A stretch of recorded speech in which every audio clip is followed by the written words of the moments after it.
Okay, we're playing the Stanley Parable. I hope it doesn't break this time. I was at the back door, but it bugged out and I couldn't complete it because, I needed something and it wouldn't let me in.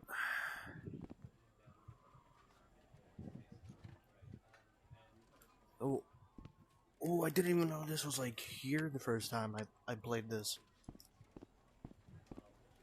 Cringe. I mean, seriously, if your Rec Room character looks like this, and then you are a loser. I mean, point blank.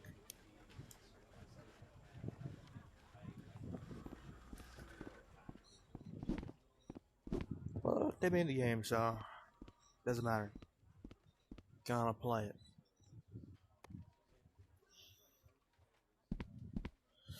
Begin with intro. Yeah, I've already seen the intro, but you know.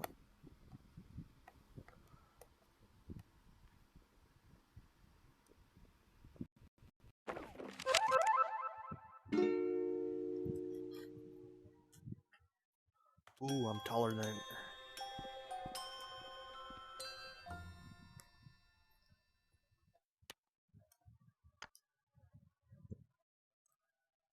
This is the story of a man named Stanley.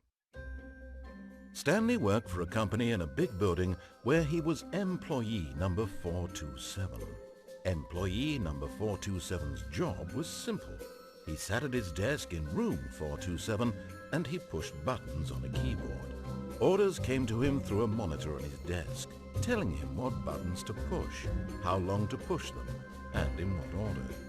This is what employee 427 did every day of every month of every year. And although others might have considered it soul-rending, Stanley relished every moment that the orders came in, as though he had been made exactly for this job. Sounds like something I do. Was happy. Alright, so And then one day, something very peculiar happened. Something that would forever change Stanley. Something he would never quite forget. He had been at his desk for nearly an hour when he realized that not one single order had arrived on the monitor for him to follow. No one had showed up to give him instructions, call a meeting, or even say hi. Never in all his years at the company had this happened, this complete isolation. Something was very clearly wrong. Shocked, frozen solid, Stanley found himself unable to move for the longest time. But as he came to his wits and regained his senses, he got up from his desk and stepped out of his office. So I'm gonna do everything the narrator says because if you don't, first one I got was actually pretty sad. Got a really bad ending first time, so way back 2 years ago when I first played this. I think it was a year and a half ago or something.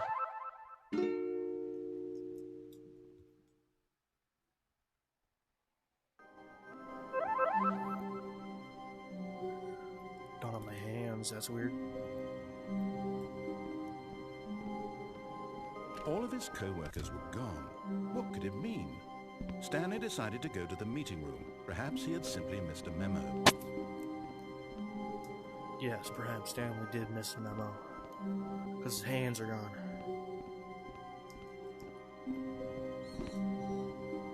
I swear if it cuts to a different thing. It does. Can't be that small of a... I mean... It was made a year and a half ago.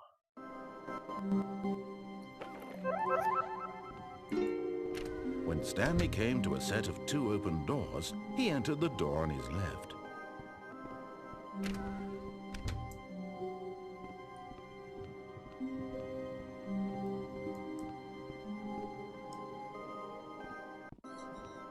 Yet there was not a single person here either. Feeling a wave of disbelief, Stanley decided to go up to his boss's office, hoping he might find an answer there. What I mean by they reuse the asset of this?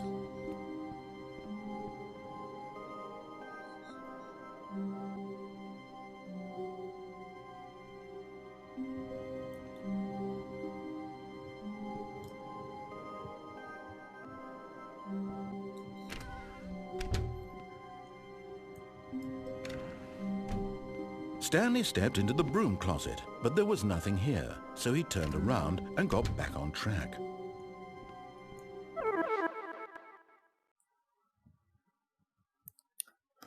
Yeah, I just had to go into the broom closet, you know.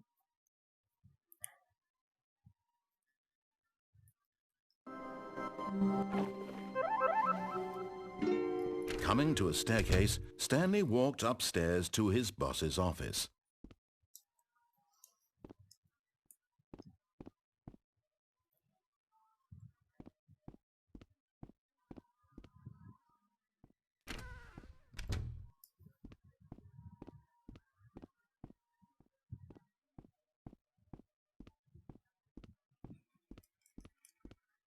Stepping into his manager's office, Stanley was once again stunned to discover not an indication of any human life.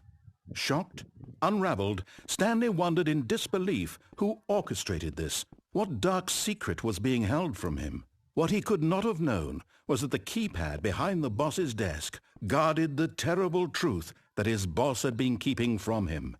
And so the boss had assigned it an extra secret PIN number, 2845. But of course, Stanley couldn't possibly have known this. Yet incredibly, by simply pushing random buttons on the keypad, Stanley happened to input the correct code by sheer luck. Amazing. He stepped into the newly opened passageway.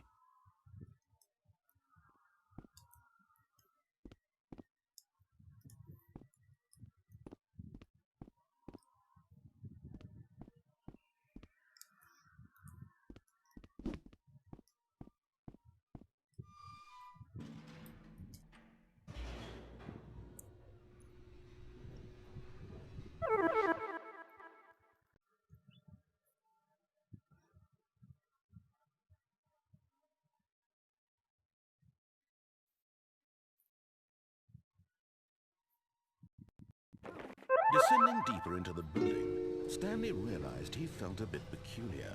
It was a stirring of emotion in his chest, as though he felt more free to think for himself, to question the nature of his job.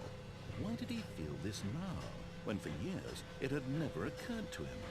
This question would not go unanswered for long.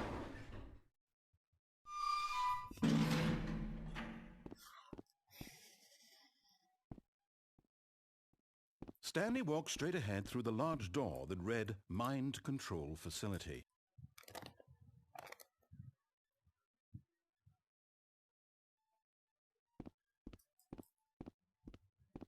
Although this passageway had the word escape written on it, the truth was that at the end of this hall, Stanley would meet his violent death. The door behind him was not shut. Stanley still had every opportunity to turn around and get back on track. At this point, Stanley was making a conscious, concerted effort to walk forward and willingly confront his death.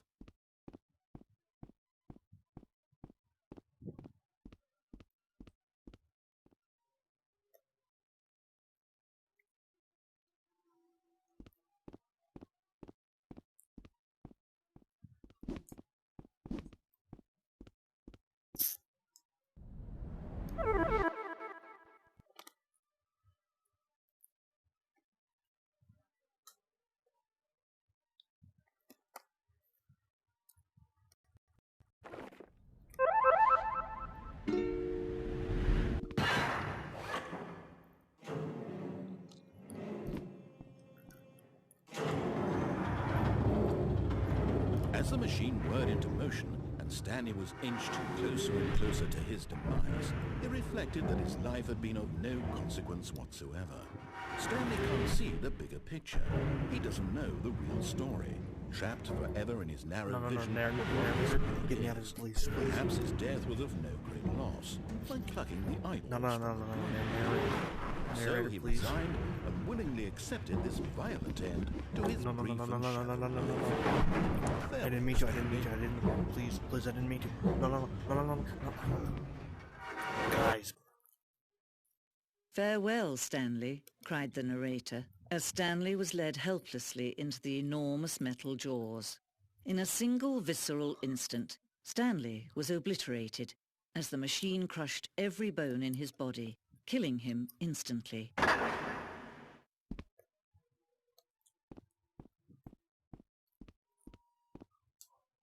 And yet it would be just a few minutes before Stanley would restart the game, back in his office, as alive as ever. What exactly did the narrator think he was going to accomplish?